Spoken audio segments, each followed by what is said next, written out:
Common signs of psychopathy. Since the term psychopath is not an official diagnosis, experts refer to the signs described under ASPD.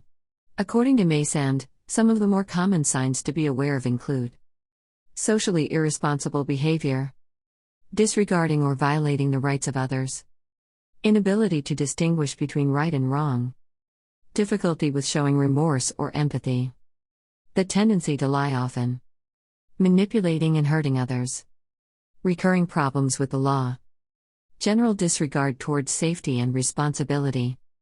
Other behaviors that may be signs of ASPD include a tendency to take risks, reckless behavior, and being deceitful with frequent lying. Mason says someone exhibiting this behavior may also lack deep emotional connections, have a superficial charm about them, be very aggressive, and get very angry sometimes. Additionally, people with ASPD don't care if they have hurt someone, are impulsive and abusive, and lack remorse. In the case of ASPD, abusive doesn't necessarily mean violence. In addition to the signs and behaviors, Mason says there are certain traits associated with ASPD. More men than women have this diagnosis.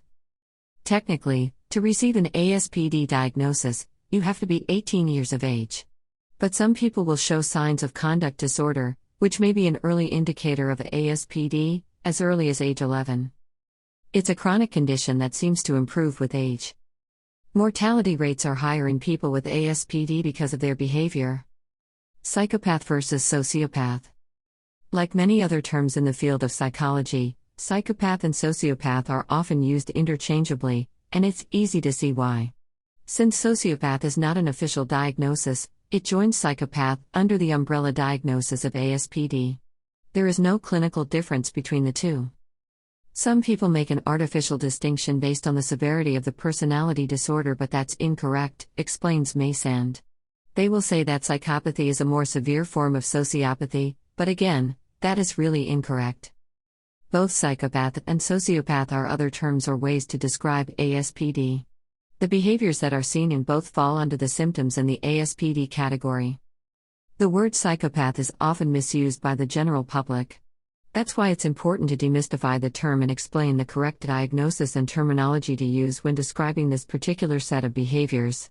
Since it is not an official diagnosis, psychopathy falls under the ASPD diagnosis. On behalf of Sharri Plaza, I would like to thank you for taking the time to listen to this broadcast.